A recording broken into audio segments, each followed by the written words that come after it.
Niining panahon nga ang putling ebanghelyo gihagis sa mga hiwi nga pagtulunan.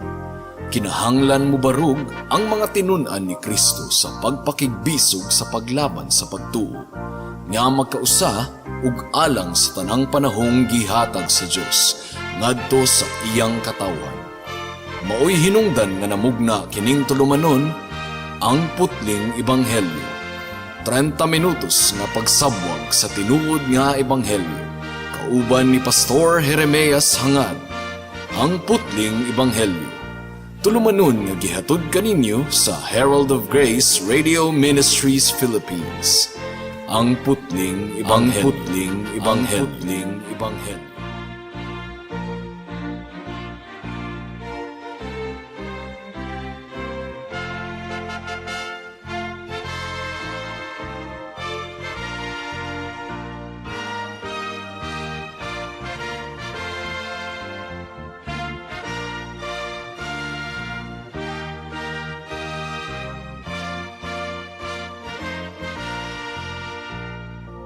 Alang sa pagpamalandong sa pulong sa Dios, atong pag-aablihon ang Biblia sa Mark chapter 10 verse 28 to 31. Apan sa dili pa, once again, akong gigreet ang akong 93 years old nga lolo, nga si Lolo Isabelo Lauri Sr.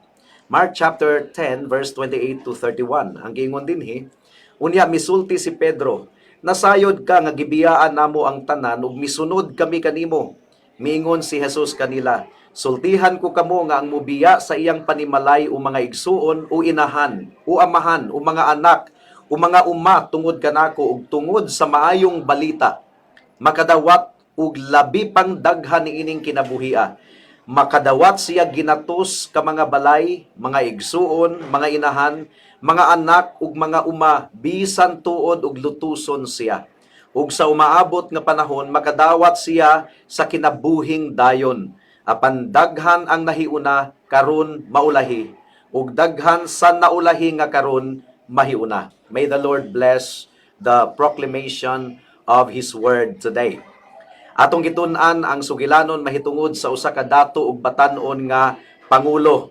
Nangandoy siya kaluwasan alang sa iyang kalag. Ug atong nakita nga adunay kadasig ang iyang kasing-kasing mga kaigsuonan. Pero bisan og dasig kayo siya nga miduol kang Hesus, adunay sipyat siya mahitungod sa iyang pagtan-aw sa iyang kaugalingon. Bumikan kay nagtuo siya nga iya na kunong nasunod ang balaod sa Dios perfectly, gikan pa sa iyang kabatanunan. Wala siya masayod nga ang pagkamaayo ug pagkabalaan sa Dios dili gayud masukod, ug ang atong pagkamatarong ug pagkabalaan kunuhay hugawng panapton lamang at tubangan sa Dios. So wala makita ni adtong batan-on nga dato nga pangulo ang pagkahugaw sa iyang kasing-kasing ug kinabuhi.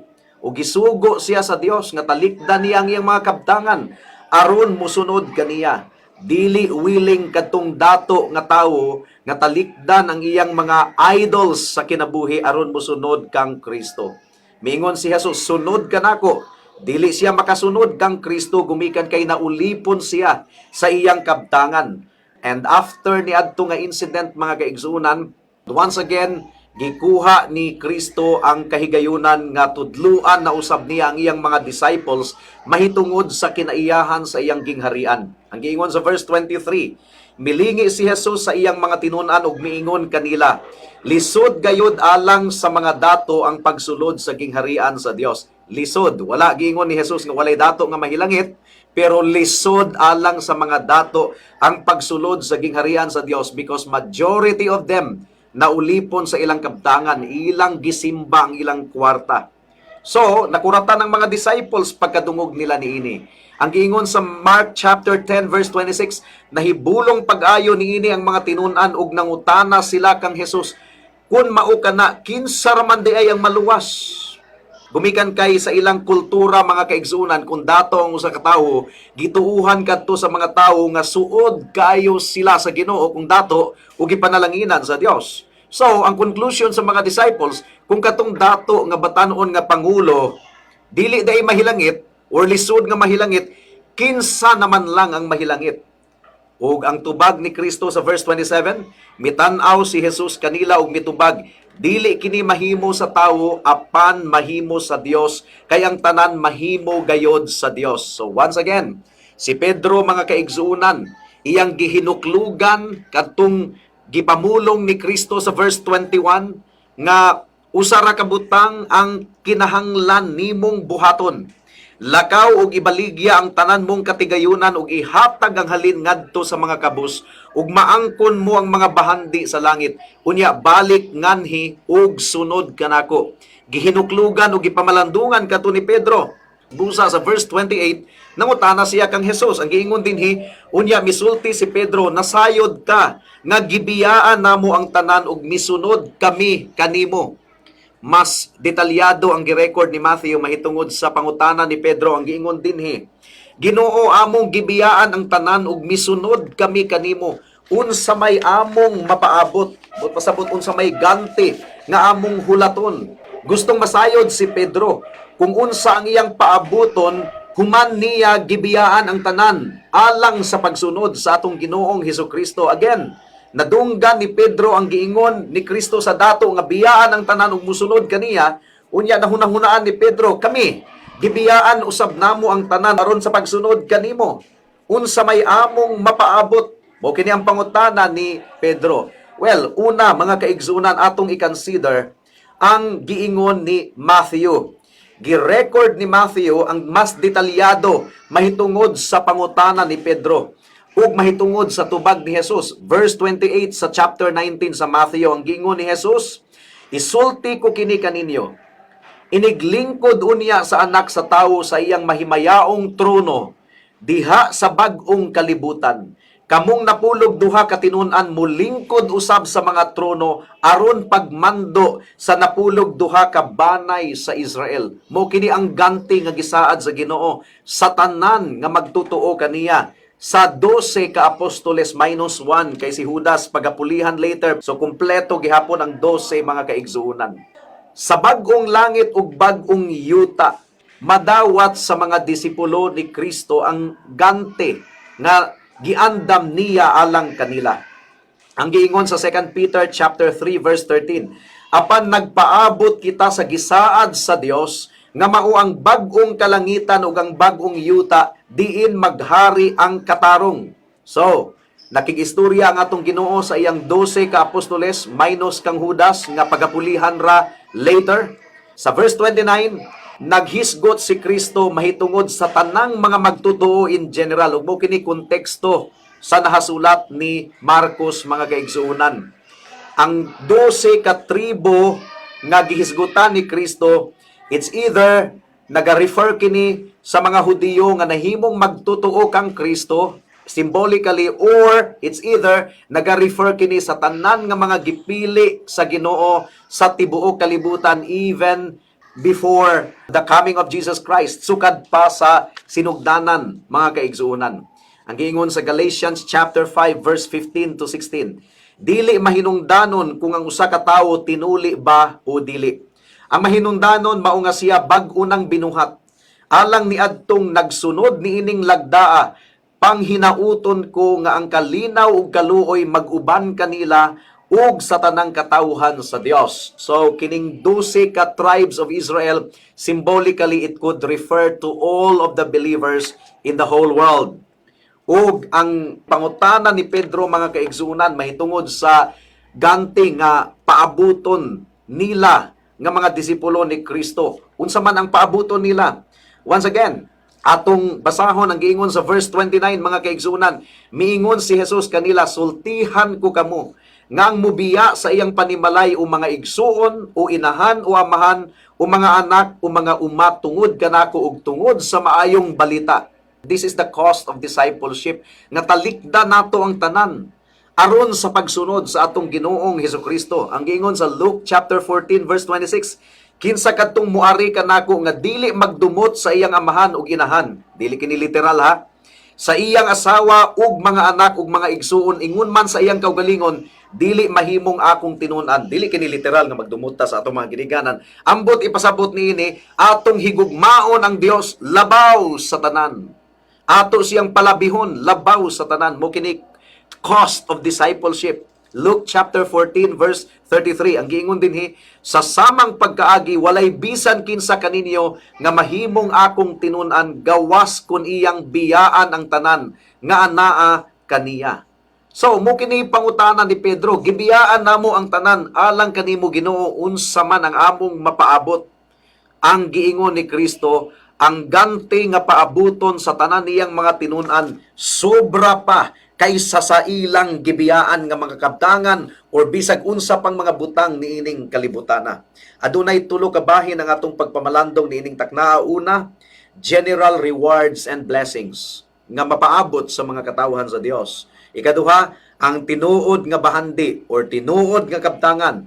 Ang ikatulo, ang walay katapusang ganti, eternal rewards. Mudangat kita sa unang punto.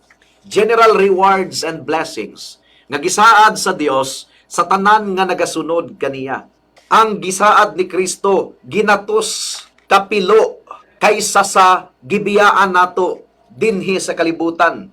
Gidugang ni Kristo sa verse 30, makadawat og labi pang daghan niining kinabuhia. Makadawat siya ginatos ka mga balay, mga igsuon, mga inahan, mga anak ug mga uma. Bisan tuod og lutuson siya, ug sa umaabot nga panahon makadawat siya sa kinabuhing dayon.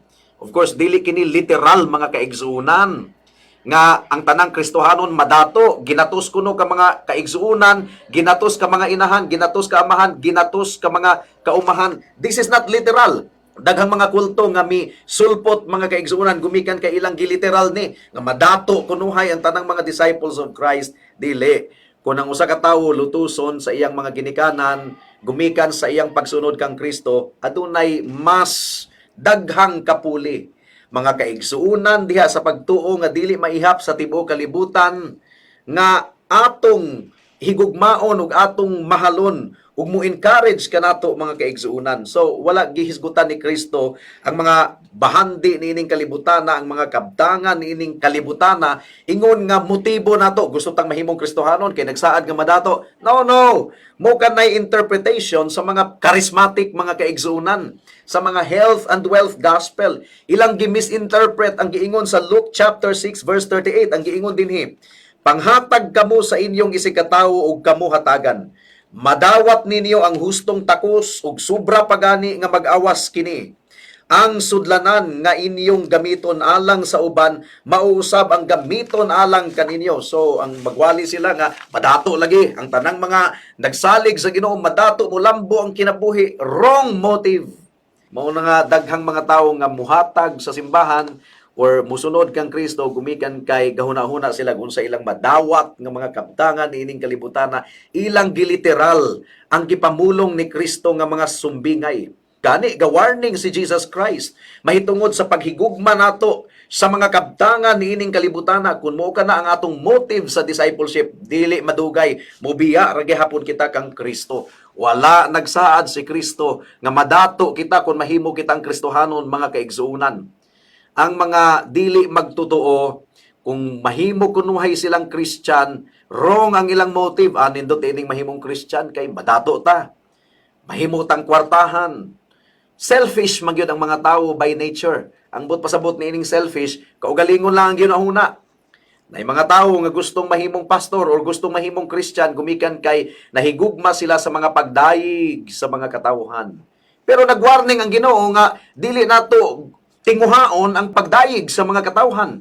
Matthew chapter 6 verse 2. Ang giingon dinhi, busa kun muhatag kamog hinabang, ayaw kini ipanghambog sama sa gibuhat sa mga tigpakaaron ingnon, sulod sa mga sinaguga ug sa kadalanan. Nagbuhat sila niini aron daygon sa mga tawo. Apan sultihan ko kamo nga ang naghimo niini nakadawat na sa ilang ganti. So you see, nagwarning ang Ginoo nga dili nato tinguhaon ang pagdayig sa mga katawhan. Pero daghang mga tawo nga magbuhat og maayo, gumikan kay ilang gitinguha ang pagdayig sa mga katawhan. Mo kini ang motibo ni Ananias ug ni Safira sa Acts chapter 5 verse 1 and 2. garbo mga kaigsunan. May managtiayon nga si Ananias ug si Safira nga mibaligya sa ilang katigayunan apan gikuhaan ni Ananias ang halin ug nasayod niini ang iyang asawa ug ang nahabilin gitugyan niya ngadto sa mga apostoles ug ilang gipagawas nga ang tibuok halin mo ilang gihatag. So it was pride. Tigpakaaron ingnon mga kaigsunan og daghan kayong mga tawo sa atong kapanahunan karon nga muhatag kunuhay og hinabang pero ang ilang motibo aron dayigon sila sa mga katawhan. Ang mga tawo niining kalibutan na kaugalingon lamang ang gihunahuna pero mga kaigsuunan gikondenar kini sa atong buhi nga Dios. Wala nag-encourage ang atong buhi nga Dios nga atong biyaan ang tanang mga butang alang sa selfish nga mga motibo, kaugalingon lang ang motibo. In fact, kung kita musunod kang Kristo, dili kuno nato hunahunaon ang atong kaugalingon. Dili nato i-question ang motibo ni Pedro, gumikan kay duna siya ay mga kahuyangon nga nung iyang gipangutana kung unsa ang ganti nga iyang mapaabot, pero dili pud nato palabyon mga kaigsuunan ang konklusyon ni Hesukristo niini nga pagtuon ang iyang giingon sa verse 31, apan daghan sa nahiuna karon maulahi ug daghan sa naulahi nga karon mahiuna. Ang tubag ni Kristo nga panalangin mao ang panalangin sa kalinaw ug kalipay nga tinuod gayod sa atong pagkaila kaniya. Diha kang Kristo, aduna kitay tinuod nga kalipay, tinuod nga kalinaw, tinuod nga katagbawan sa tanang mga panghitabo niining kalibutana. Sa kalisod man or sa kadagaya mga kaigsuunan, ang kalinaw ni Kristo ang naa sa tanan niyang mga katawhan. Ang kalinaw nga dili masukod sa pagsabot sa kalibutan. Mao kini ang teaching ni Apostle Paul. Mao kini ang teaching ni Jesus Christ. Taliwala sa mga paglutos, taliwala sa mga kalisod. Anaa gihapon ang kalinaw. Kung si Kristo atong nabatunan mga kaigsuunan, anaa kanato ang tanan. Dili man kita dato niining kalibutana, pero aduna kitay tinuod nga kalinaw sa atong kasing-kasing. Pilipos kapitulo 3 bersikulo 8. Dugang paniana, si Pablo ang naghisgot niini. Giisip ko na ang tanan nga walay bili tungod sa kahibalo mahitungod ni Kristo Jesus nga akong Ginoo nga labaw pa kaayo kabililhon. Tungod kaniya gisalikway ko ang tanan o giisip kong basura lamang aron maangkon ko si Kristo. In other words, ang atong ganti mga kaigsuunan mas labaw pa kaysa tanang mga bahandi niining kalibutana. Kung ang bahandi niining kalibutana mo pinakanindot kaayo nga butang, wala untay mga milyonaryo nga maghikog. Kadaghang mga dato nga naghikog kay ngano, walay tinuod nga kalinaw mga kaigsuunan. Pero ang tinuod nga Kristohanon, taliwala sa mga pagsulay o kapit-o sa kinabuhi, there is a peace that passes understanding. Ug ang kalinaw mga kaigsuunan, labaw pa kining kabtangan kaysa sa bisag unsang bilyon-bilyon nga salapi niining kalibutana. Marcos kapitulo 10 bersikulo 30. Makadawat og labi pang daghan niining kinabuhia, makadawat siya ginatos ka mga balay. Again, dili ni literal ha. Mga igsuon, mga inahan, mga anak ug mga uma, bisan tuod og lutuson siya ug sa maabot nga panahon makadawat siya sa kinabuhing dayon. Ang tinuod nga kabtangan mga kaigsuonan ang kalinaw ug kalipay ug kadagaya diha kang Kristo. Wala sa bahandi ang tinuod nga kalipay mga kaigsuonan. Ang tinuod nga kalipay, ang tinuod nga kalinaw, anaa sa atong pagkaila sa atong Ginoong Hesukristo. Anaa sa grasya sa kaluwasan nga atong nadawat matapos ang atong kinabuhi niining kalibutana. Apan human sa atong kinabuhi niining kalibutana, adunay ganti nga nagpaabot kanato sa presensya sa Ginoo mga kaigsuonan. Panalangin usab ang mag-antos alang kang Kristo. Ang giingon ni Kristo sa verse 30, bisan tuod og lutuson siya. So gilutos mangani si Kristo, unya exempted ta sa mga paglutos. Niining kalibutana ang tinuod nga mga Kristohanon pagalutuson gayod, pagabugal-bugalan. Daghan ang nagbugal-bugal kanato, daghan ang nagbutang-butang kanato mga kaigsuonan. Well, kung gibuhat nila na sa atong Ginoong Hesukristo sa una, kita exempted ta. Dili. It is an honor and dignity to suffer persecution for the sake of Jesus Christ. Ang gingon ni Pablo sa Philippians chapter 3 verse 10 to 11, ang tinguha ko lamang mao nga mailako si Kristo ug masinati ang gahom sa iyang pagkabanhaw, makaambit sa iyang mga pag-antos ug mahisama kaniya diha sa iyang kamatayon uban sa paglaom nga banhawon usab ako. Well, dili kini haom sa mga tawo nga nagpunay lamang og tinguha sa mga bahandi niining kalibutana. Kwarta, kabtangan. Ang gingon sa Matthew chapter 5 verse 10, mga kaigsuunan, bulahan ang tawo nga gilutos tungod sa ilang pagsunod sa kabubuton sa Dios kay mahisakop sila sa paghari sa Dios. So you see, verse 12, paglipay ug pagmaya kamo kay dako ang ganti nga gitagana alang kaninyo dito sa langit. Giingon usab nila niini pagpasipala ang mga propeta nga nahiuna kaninyo busa mga Kristohanon. Kung dunay gabugal-bugal ninyo, kung dunay gatamay ninyo gumikan sa inyong pagkakristohanon, let us rejoice. Gumikan kay na sinatian nato or nahimo kitang kabahin sa mga pag-antos nga nadawat sa atong Ginoong Hesukristo niadtong mianhi siya dinhi sa kalibutan. Ang tinuod nga panalangin ining kinabuhia, opposite sa panalangin nga gihunahuna sa mga dili magtotoo. Ang panalangin alang kanila, kwarta, kabtangan lamang. Pero ang tinuod nga Kristohanon, mga kaigsuunan, labaw pa niining tanan ang atong nadawat gikan sa Ginoo. Adunay kalinaw nga dili masukod sa panghunahuna sa tawo. Adunay buhi nga paglaom, mga kaigsuunan. Mao kana ang tinuod natong bahandi. And that leads us to the second point, ang tinuod nga bahandi. Mark chapter 10 verse 30, ug sa umaabot nga panahon makadawat siya sa kinabuhing dayon.